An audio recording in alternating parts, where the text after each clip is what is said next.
Whether you have a skin interest, a skin query, a skin trauma, or skin disease, I warmly welcome you to Heal Thy Skin, a podcast brought to you by Derm Health Co. I'm Marnie, dermal clinician, dermoscopist, and your podcast host. Skin is deeper than beauty, and our mission is to build the largest platform of specialised practitioners focused on skin health and skin empowerment. Join me each week where we go deep into the skin and beyond to hear stories and education from leading practitioners on a journey of skin health.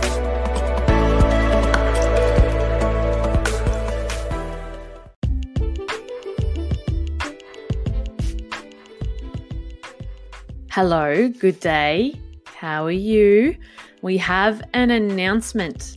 We are introducing something a little fun into our podcasts each month, a monthly swag bag giveaway.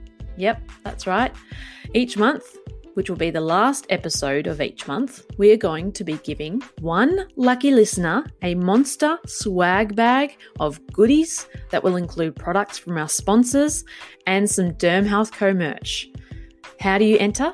Simply send us a letter outlining what you loved or learnt from the Derm Health Co platform and share a little about your skin empowerment journey. It may even just look like what skin empowerment means to you.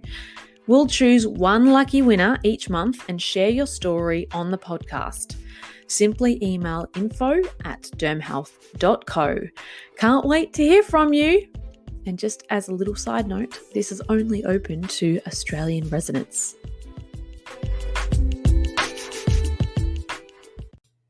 There are numerous nutraceutical supplements on the market, but whom are they for?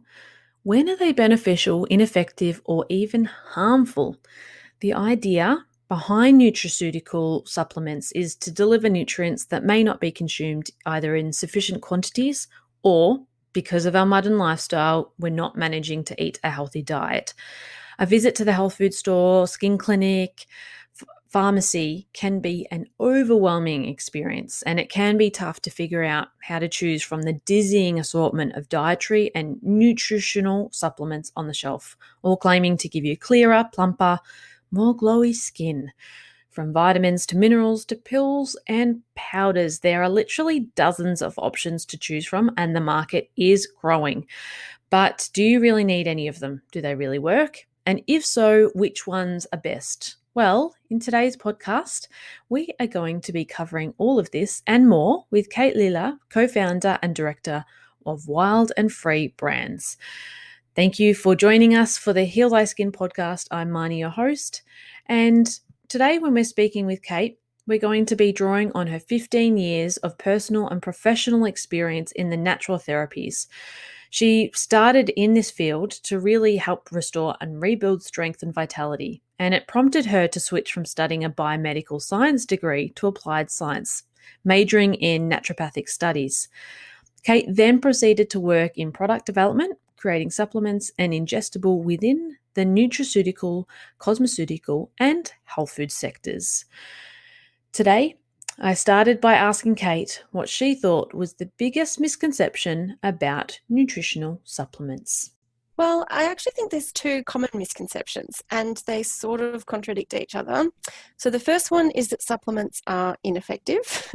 The second one is that they're dangerous. Now, I guess if we're sort of accepting that something's dangerous, we're accepting that they're, inherently have a physiological activity.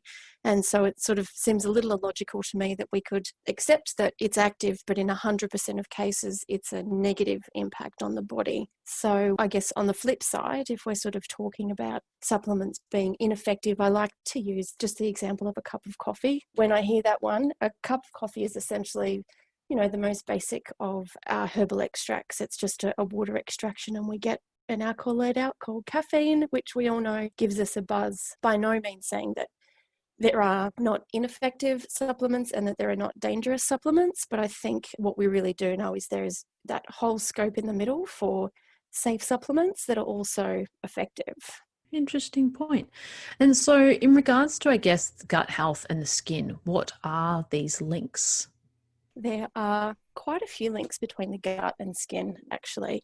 I guess in its, simplest relationship, the gut's responsible for absorbing nutrition. So if it's not functioning optimally, you're not going to get all of the nutrients that you're taking through your food or supplements into your system. So, you can become nutrient deficient, which obviously affects your skin, and your skin can become deficient in nutrients it needs just to perform its, everyday functions. A more complex part of that relationship relates to the gut microbiome, which is, ultimately affects the health of the gut and the function of the gut itself. So, a healthy gut removing wastes, the microbiome ensures proper motility, communicates with the immune system, all of these different functions that it's performing. But I guess on the flip side of that, an unhealthy gut is having the opposite effect. So dysbiosis or, microbiome, which is out of balance, can result in, chronic low-grade inflammation, dysregulation of the immune system, all of these sorts of things that affect lots of different functions systemically, but also some really direct effects on the gut. So we know dysbiosis is related to impaired epithelial permeability, hormonal dysregulation, all sorts of things like that. So, we see conditions like acne, psoriasis, eczema. They're all, much higher incidence related to leaky gut, to inflammatory bowel disease, to SIBO, those sorts of things. So there's a lot of different sort of systemic ways in which the gut can affect the skin.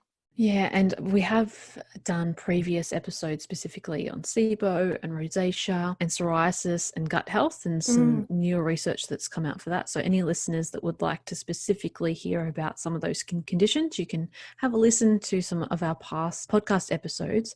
Now, Kate, what is your experience with supplements and skin, which is our topic of today? Well, I've actually worked in the supplement industry for about probably close to 20 years now.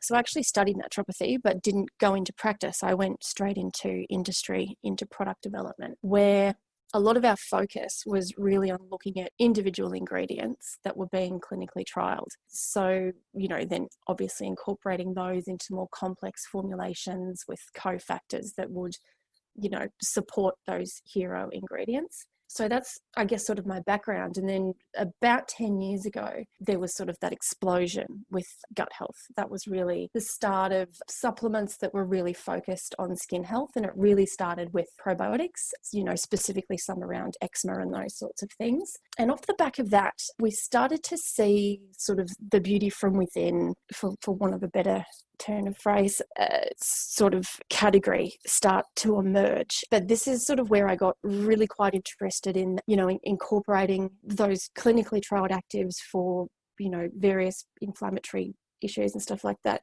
and specifically focusing on skin. I've never really been one for having a beauty routine. I wash my face and I moisturize, and that's kind of the beginning and the end of it. So it made a lot of sense to me to start to research how supplements could benefit the skin. And sort of, off the back of that, there's, I guess, 3 different categories. There's, just basic supplementation for, people who don't feel like they're getting enough nutrition out of their diet. So it's just giving you those nutrients your skin needs to perform its everyday, activities. Then there's things that's more about long-term maintenance of skin health. So we might look more at, I guess, like antioxidants and things to assist with healthy aging. And then obviously moving into those more therapeutic categories, when we talk about those relationships between gut health or those systemic conditions, which can manifest as, symptoms in the skin. From a naturopathic point of view, I think it's, really important to be addressing those root causes, which are potentially coming from, elsewhere in the body, from the gut or from, adrenal exhaustion or whatever the case may be, that's leading to the skin symptoms. So that was where I was sort of at in terms of my interest in skin health. And then actually where I was working, I met my now business partner, whose background was in cosmetics marketing. And we sort of really bonded over that and had a really similar opinion that this was really an opportunity for, for products to exist that opened up the gamut of products for practitioners to use to treat their clients and their patients holistically. Fantastic. And you're so right with this trend of supplements for skin health. growing in recent years. There's more and more products on the shelves in the pharmacies, in skin clinics, at big department stores. What do we need to know about these supplements, or what do we need to know about, I guess, looking for a supplement for our skin, or in other words, a nutraceutical? Yeah, yeah. You're right. There are so many and there is so much variation.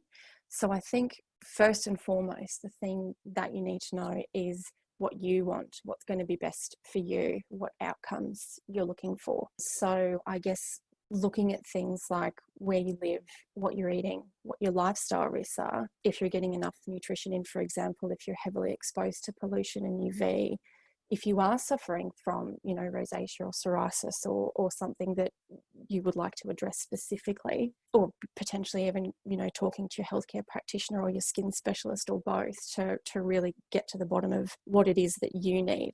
So, you might decide that it's just a supplement to address nutritional deficiencies, and there's lots of good supplements out there that do that. Or you might decide that you want a long-term solution for attenuating some of the environmental concerns. So you'd be looking for more sort of active, good quality antioxidants and good quality collagen. And then I guess we start a whole new conversation about, when we say good quality supplement, what does that look like and how does the general consumer know what that is?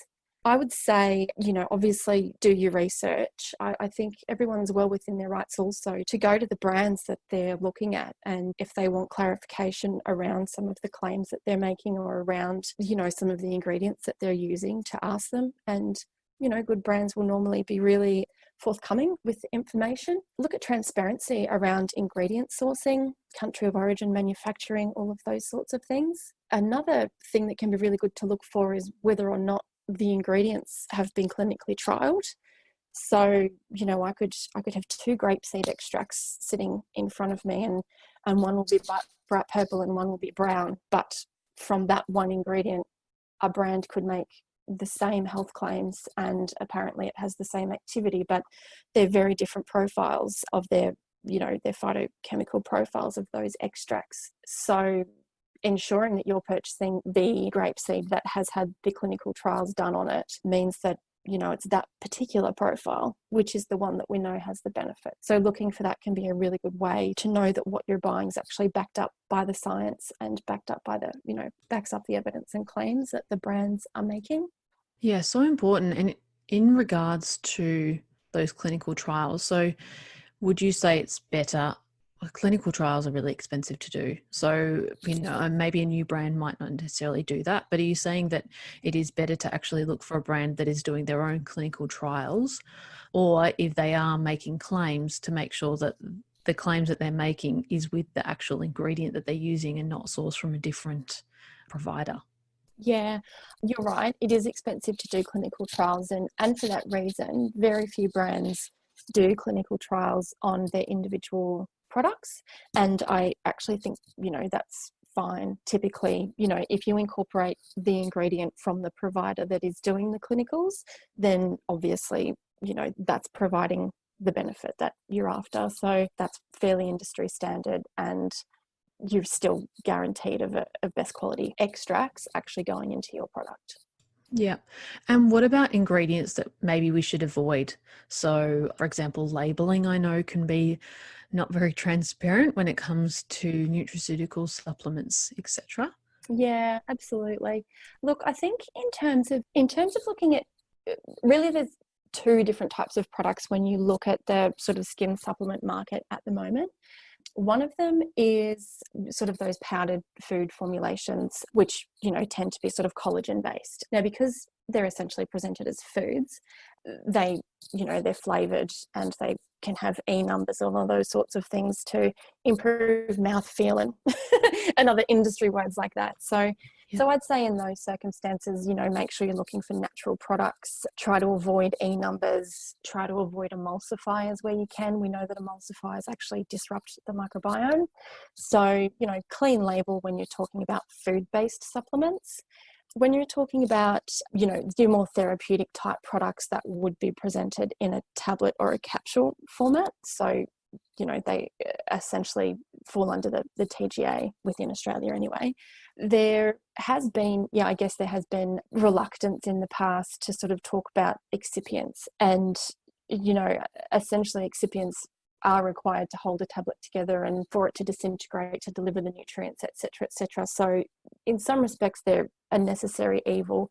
The TGA are doing work to actually start publishing excipients on the ARTG so that will become more publicly available. But having said that, I mean, I think there's been a huge move in the last 10 years, certainly from when I started in the industry, to really tidy up excipient profiles in tablets and capsules. So, mag stearate can be avoided now with a natural rice extract, for example. So I would say that, a lot of brands are making those moves towards ensuring that their tablets are, they're all in the health industry and they're all looking to ensure that they can make, the best quality natural products because they're in natural health. So yeah, I think certainly check it out. Again, ask the brands, but a lot of background work is actually going into making sure there's more transparency involved there. And just, I guess, in regards to the manufacturing process, you mentioned that something that is capsulated or in tablet form falls under the TGA, where something that is more like food-based or maybe a powder or something is more food grade. So you've developed a product yourself. What does the process look like between the two? Like, is there a comparison as far as, obviously this is not a rules and regulations episode, but maybe just from your personal experience, because while it would be in the best interest for many businesses to actually do the best by their consumers, there might be maybe some overseas, I don't know, products or just some people that might be making a quick buck as well. Experience with the both. I think coming down to, so essentially, when we're talking about products that are listed on the ARTG, which is, the Australian Register of Therapeutic Goods, there's a lot of regulation around, the indications and the claims that you can make around your product. So the requirement to hold certain levels of evidence is a lot more stringent. Having said that, food-based products can certainly have as good a quality ingredients in them, and because they fall under the food standards regulations, there are, some standards within that allow us to make claims if we meet certain nutritional levels of food-based products.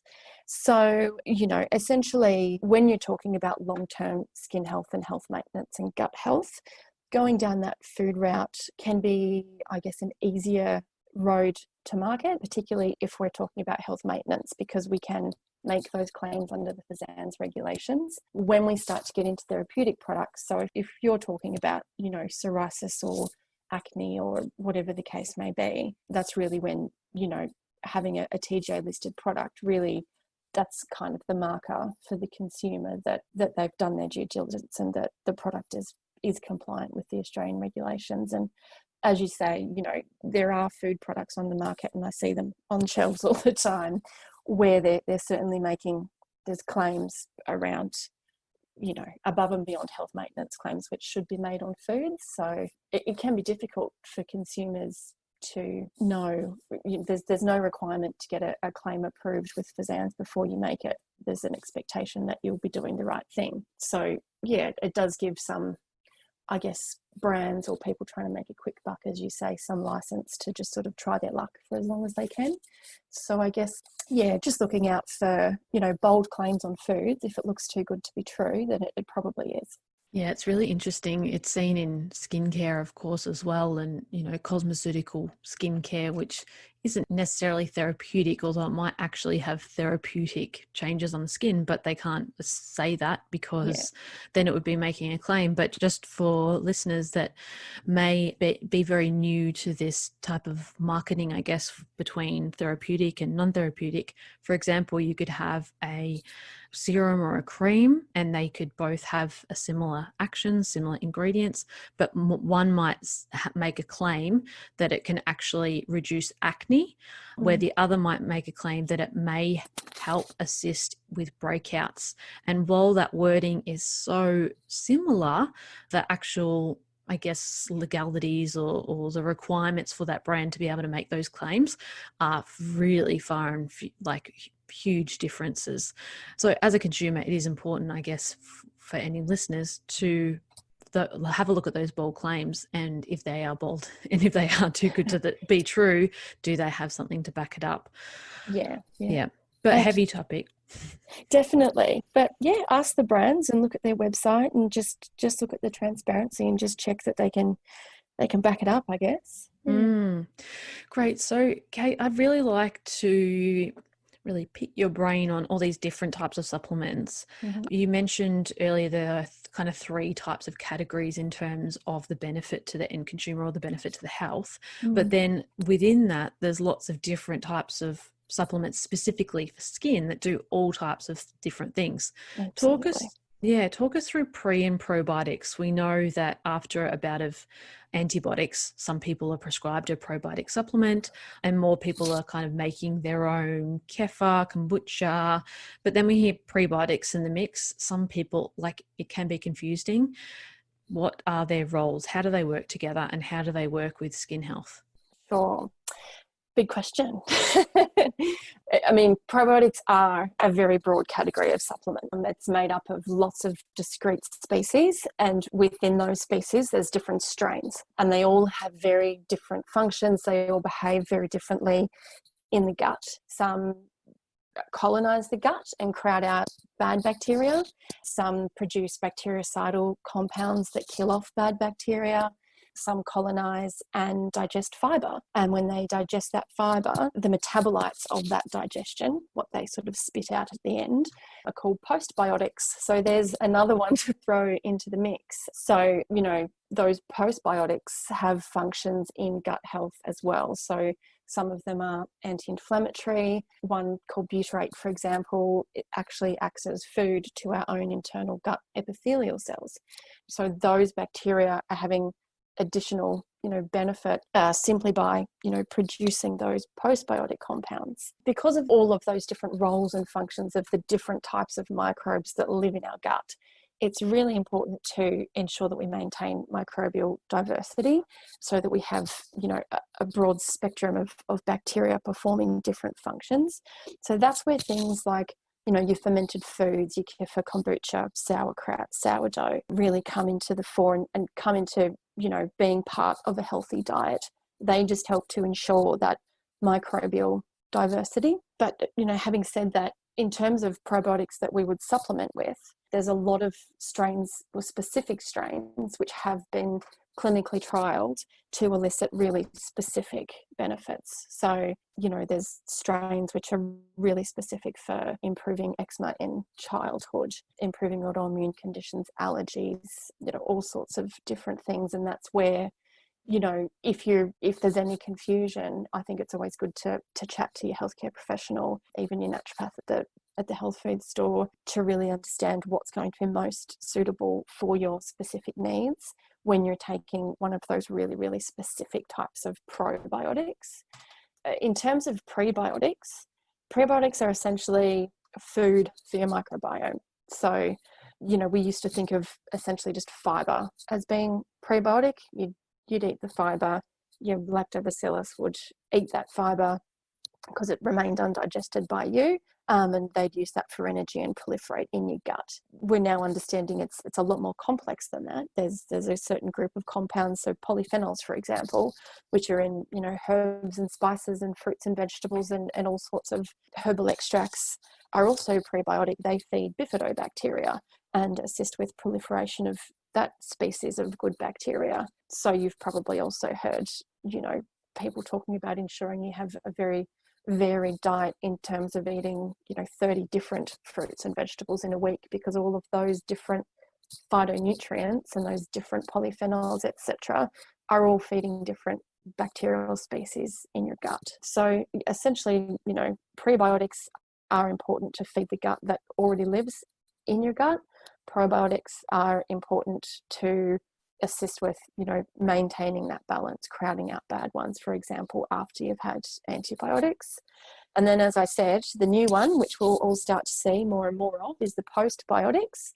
So you can actually supplement with postbiotics. So butyric acid, for example, is sold. I'm not sure if it's legal in Australia. I can't remember off the top of my head, but it's certainly, available to take as, like I said, that fuel for the epithelial cells in your gut. Alternatively, you can take a probiotic with a prebiotic, knowing that when that probiotic digests that particular type of fiber, it will spit out butyric acid, which benefits your gut in that way.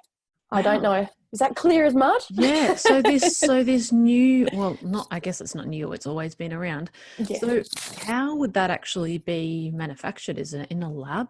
Yeah, actually, butyric acid, I'm not sure. It's a naturally occurring substance, so it's probably extracted from plant, or it would go through, some kind of, fermentation process. Like a lot of vitamins are produced by fermentation in giant vats, and then they're just sort of extracted off and purified.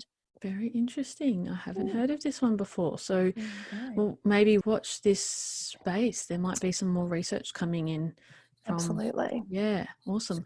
So, gut health is obviously really important. We've spoken about it before. We've heard it more and more in industry. There's more pre and probiotics for specifically skin, but that's just one category for skin health. So, what other things do we need to be aware of in the context of looking after our skin? Okay.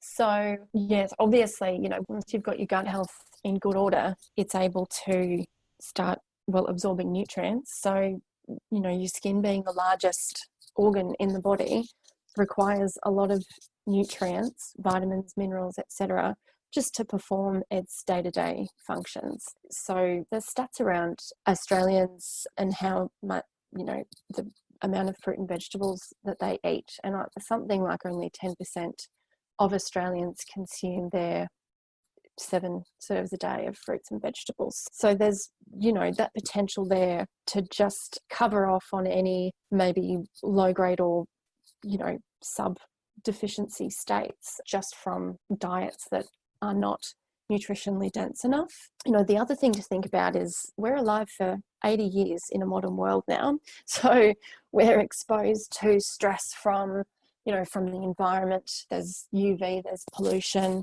We're exposed to physiological and psychological stress, which over that lifetime can also lead to, low-grade inflammation or hormonal dysregulation or immune dysregulation.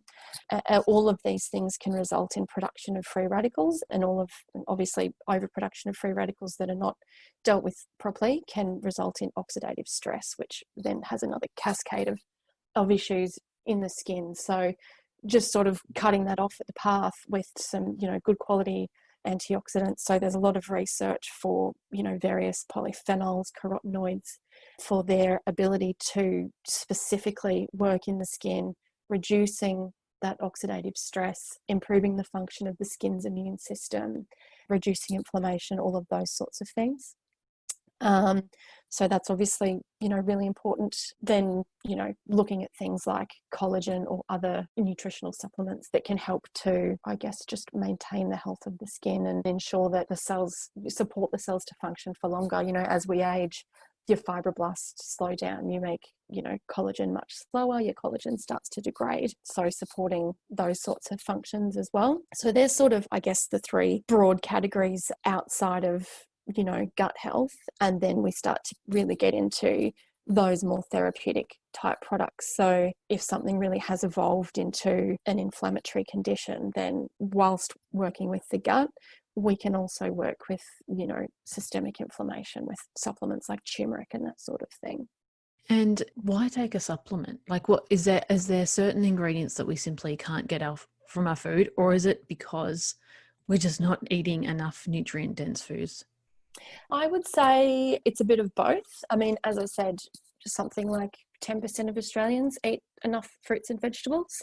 Shocking, isn't it? Shocking. It is shocking, and it makes me scratch my head every time thinking, oh God, am I one of them? When when you just sort of have a piece of toast instead of putting something nutritious on top of it. Well, I feel like you'd have to just eat a lot of food. You'd be just to get it all in, like plates and plates of just green laden vegetables. Yeah, absolutely. When you actually look at the RDIs for all of the different food groups, it really is a lot of food.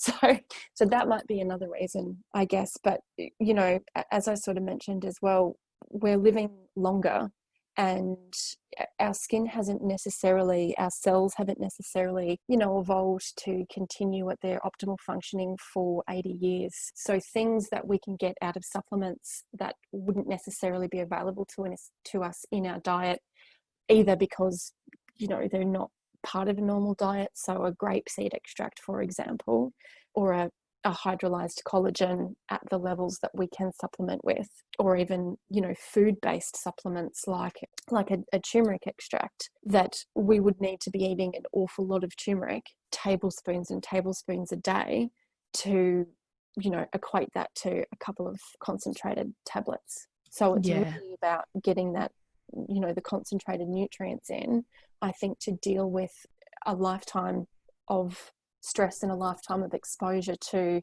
various chemicals that maybe, you know, we're not physiologically evolutionary set up to do. Yeah, and that really, really high potency, because Mm. I'm yet to see a chef that is using things like hydrolyzed collagen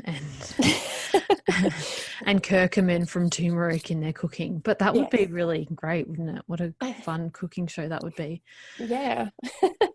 So, what do you think is the future of supplementation or nutraceuticals in skincare? I think we're already heading towards, you know, understanding more and more about the gut skin connection. And there's probably two opportunities. The first one is understanding more and more how the microbiome works with the immune system, works with the endocrine system to, you know, have various systemic effects throughout the body. And as we understand more and more about that, you know, we might discover that by playing around with the microbiome through, you know, various nutritional supplements or taking probiotics, we can have broad reaching, you know, impacts on our skin through, you know, immune regulation or whatever. The other part of that is potentially personalization through microbiome testing. So the more we understand about somebody's personal microbiome, the more we can bring, you know, create a product, a supplement which is just for them. And everybody is so different. And, you know, there's a million supplements on the market, and some of them will be more suitable for some people whilst others will be more suitable for others. But, you know, maybe until you've tried a couple of them, you might not figure that out. So this really just takes some of the guesswork out for people and makes something that, you know, is really going to be effective and impactful on their skin. I love the idea of individualized supplementation or nutraceuticals. How cool would that be? Yeah, it's a really interesting space. I think, yeah, we're not quite there yet in terms of understanding. So we can look at someone's microbiome, and we do have a bit of evidence around what impact certain supplements have on the microbiome, but I think we need a bigger body of evidence to say, okay, well, you need to increase your, I don't know, bacteroides, and we can give you this and this to do that. So Absolutely. science is moving very quickly though, so hopefully it's not too far in the future. I was even having a conversation with a dermatologist not too long ago who, and this is general advice for listeners, I'm not telling you to go and take this, but as you know, Australia has the highest rates of skin cancer in the world. And there is evidence now to show that supplementation with vitamin A will decrease the chances of skin cancer, which is interesting. And I think you're right. I think we'll see more boutique supplementation that is customized to the individual, but then also just looking at the scope of it and how it then works in with skincare and everything else that we're doing in our lives. Yeah. Yep. So supplements for skin, trend or here to stay? What do you think, Kate? Oh, I think they are definitely here to stay. I think, I mean, if we just have a look at, you know, the general skincare industry, that's personal care, one category which nearly everyone engages with, even people that are lazy like me, still moisturize every day. And I think this is a way, you know, a simple way to add something into your daily routine, which is improving the, you know, overall health outcomes for your skin. And it's, you know, it's gone past fad stage now. I think it's been around for enough years that it's sort of embedding as a must have for a lot of people. And I think, you know, topicals I think obviously topicals and supplements both have a part to play. But when we start to look at, more deep-rooted issues that might not necessarily just be, aesthetic or from just a really basic sort of skin concern someone might have, if it's actually a more deep-rooted issue that's just presenting as a skin inflammation, then supplements definitely have a part to play, because obviously we need to deal with the gut, or we need to deal with the underlying issues there. Absolutely. And I couldn't agree more. I think they're here to stay. So, Kate, where can people find more about you and the work that you do? Well, I, as you mentioned before, do have my own brand that I have launched, and we do a lot of blogs and create a lot of educational information, like we've just talked about, around supplements and that sort of stuff. So if they'd like to know more about that, it's on our website, which is at optimanutricosmetics.com.au. And I am on LinkedIn also, Cate Lilja. Wonderful. Well, thank you so much for spending the time with me. It was great to hear more about nutraceuticals and skincare, something that we haven't really covered on this podcast, but a massive subject. And I'm sure many listeners are already maybe dipping their toes into trying some of these products. So I appreciate all the knowledge you've shared. Oh, well, thank you so much for having me. It was wonderful. Pleasure.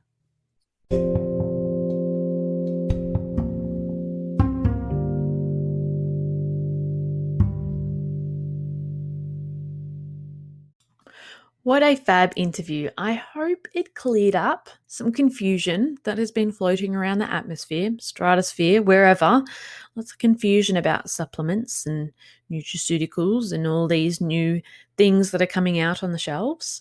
The three deeper than skin insights that stood out to me were: number one, when it comes to ingredient sources and qualities, it has been somewhat a grey area for both topical skincare for many years, but also supplements and powders and pills, etc. Some top tips for checking the quality of a supplement that you're looking at is: ask these questions. Does it contain excipients? Because they don't have to be listed on the label. Can you see the source of the ingredients? Do you know where they come from? Is there transparency on the manufacturer's website or the label about the ingredient purity and quality? And are bold claims made? Because if they are, they might be telling tiny little fibs. Number two, we've spoken a lot about nutrition in the gut recently in these recent podcasts, and with our recent virtual skin summit, which was on gut health, linking that back to the skin, namely because it is a facet of skin health that isn't always considered. Kate gave us even more reason to ensure that we are upping our nutrients, with 94% of Australians not eating enough vegetables. And it's said that we actually need to have 30 different plant-based foods each week. It's really eye-opening and astounding, isn't it? Because I know that I'm probably getting about 15 with my same zucchini, mixed berries, broccoli, carrot. Come on, I know you're the same. So I did joke with Kate about doing a mini challenge to get more veggies on our plate. So I'm just challenging you to do a little personal challenge with yourself and maybe your fam or maybe some friends. And I dare you to take note of the fruits, veggies, whole grains, and pulses you eat each week and see if you can get to 30. Take a tally. And if not, challenge yourself to take a mental note or make a mental note of increasing this week by week. And number three, Kate and the team at Optima have given Derm Health Co listeners a discount code, don't we love those, for their nutraceutical skin food supplement.